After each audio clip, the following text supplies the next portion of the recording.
Hey everybody, my name is Floyd. This is Floyd's Tech Reviews. And if you're new to the channel, if you could leave a like and subscribe to my channel so that I could, grow and be able to make money in the future. Because your boy is broke. No, I'm kidding. But yeah, if you could help me out and support your boy, I would greatly appreciate it. But you may be wondering, you saw the title, the thumbnail, whatever, and you're wondering why would anybody buy 11 Pro when the iPhone 12 just came out? And there are plenty of reasons. But the first main reason, I don't want to get ahead of myself, it's not because of I'm bashing the iPhone 12 because I actually pre-ordered the iPhone 12 Pro. But I had a problem with the back order. So pretty much first issue that I ran into was my wife's birthday is November 16th. We're still in October as the recording of this video. So I was supposed to, the phones were supposed to ship out this upcoming week, which was the week of November 3rd. And so I was supposed to basically get my iPhone 12 this week, and I was going to surprise her for her birthday. It was going to be early, but, I'd rather it be early than too late. So, I was excited. I've been checking my order status every now and then. So on Friday night before bed, I checked my order status, and it said it pushed back my order to December 4th. And my window got even bigger. It said December 4th through December 28th. Basically the whole month of December. It could be shipped out anytime. So now I'm in this situation like, okay, so I pre-ordered it October 16th, when pre-orders open. I got my order in at 8 a.m. through T-Mobile. And so I was expecting, to have it within that first estimated date. I wouldn't have thought, that it was going to be back order all the way till December. And besides, a lot of people have been getting their phones early. So I figured, maybe I could have mine early. So that didn't go through as I planned. So as anyone would do, whenever something like that happens, it's like, okay, well, surprise over. I'm gonna have to see what she wants to do in the situation.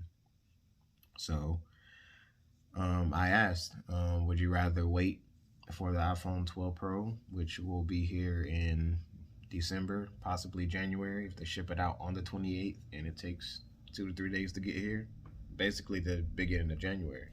And even then, it's still estimated, so there's no guarantee that it'll be here by then. I didn't say all that, but, I basically just asked her, would she rather wait or would she get the 11 Pro? She doesn't really care.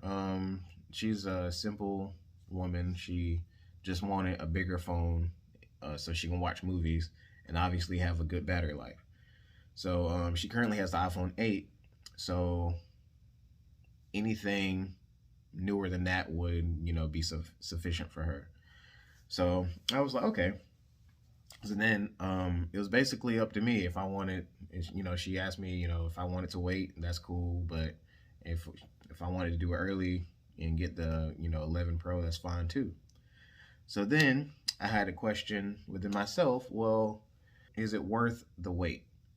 And as I started weighing the pros and the cons, which is what I'm going to be doing in this video,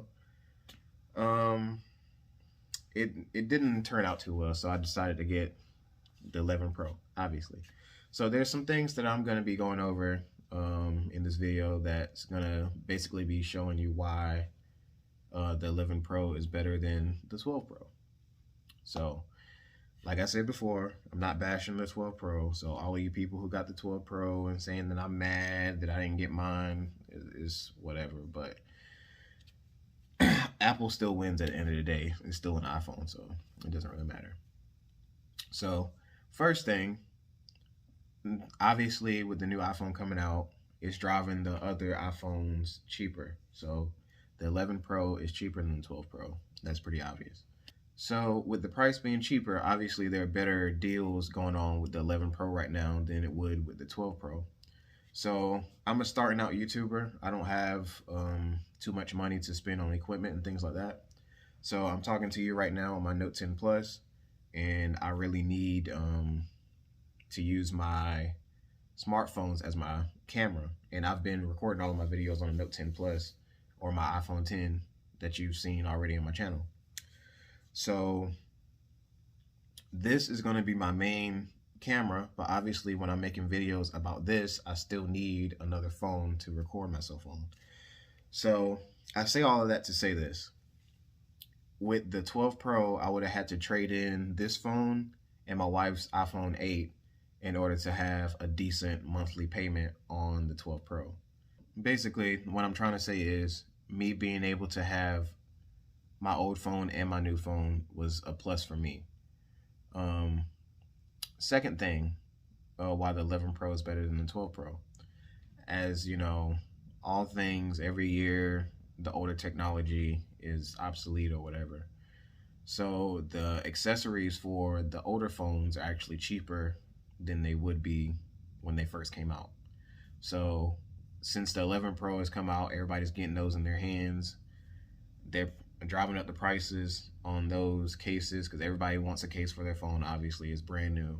Screen protectors, all of that stuff. And since the form factor has changed this year, the screen sizes aren't the exact same for the 11 Pro as it is for the 12 Pro.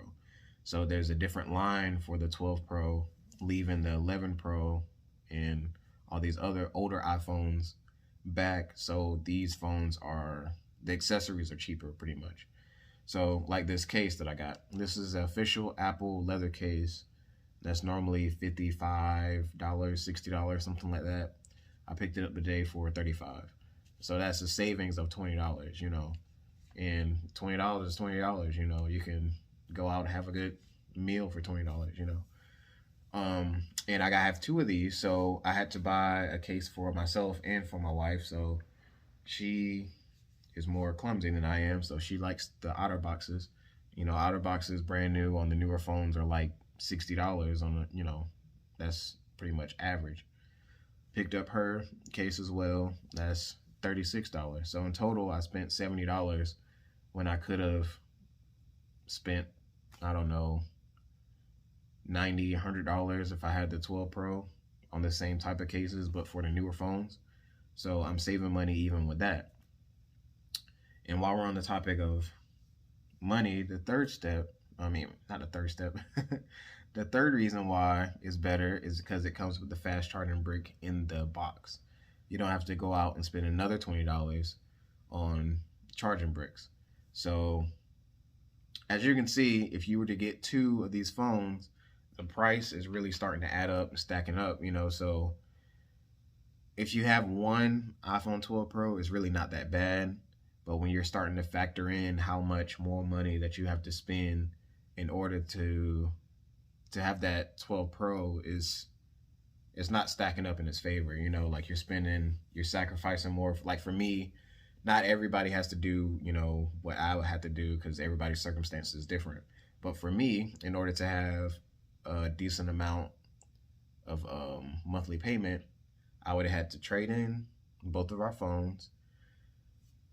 I would have had to go out, spend more money on accessories, then go out and spend money on the charging bricks. And basically for what? You're just getting a LiDAR and a newer design. So when you factor in all of this stuff, it doesn't mean anything at the end of the day. And lastly, I only have four at the top of my head. This is not a script. This is just things that, you know, I'm just talking to you off the top of my head. But the fourth thing is the battery is actually better in the 11 Pro than it is in the 12 Pro. So every year, their processors are getting better, and the processors just allow the phone to be more efficient and faster, you know. So the 11 Pro processor is A13, newer processor A14. What does that mean? Nobody knows. It's just a newer processor pretty much.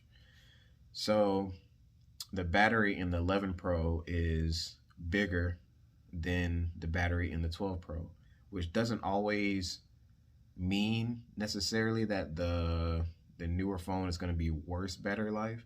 But since the phone has been out 2 weeks, it's been in people's hands, there's been reviews out, and a lot of people are reporting back that the 12 Pro battery life, it isn't horrible, don't get me wrong, but it is actually worse than the 11 Pro because of the size difference. So you have a bigger screen on the 12 Pro with a smaller battery, and with the 11 Pro you get a bigger battery with a smaller screen.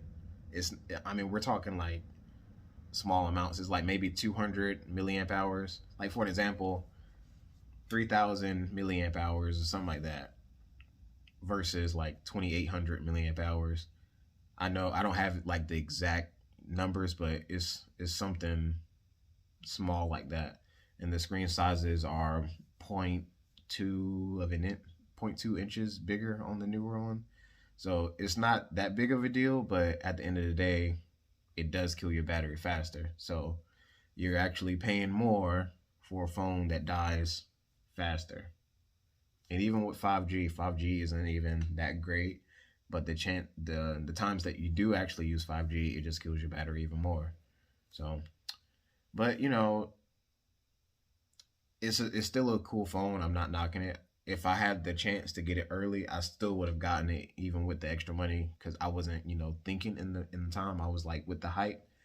But now that the hype has died down and I keep running into these issues, I'm actually thankful, that it got pushed back, so I got a chance to, think about it with a clear mind and come to you guys with quality content. But yeah, man, that's pretty much all I got for you. I appreciate everybody's time. If you're new to the channel, don't forget to subscribe and leave a like. And I'll see y'all on the next one.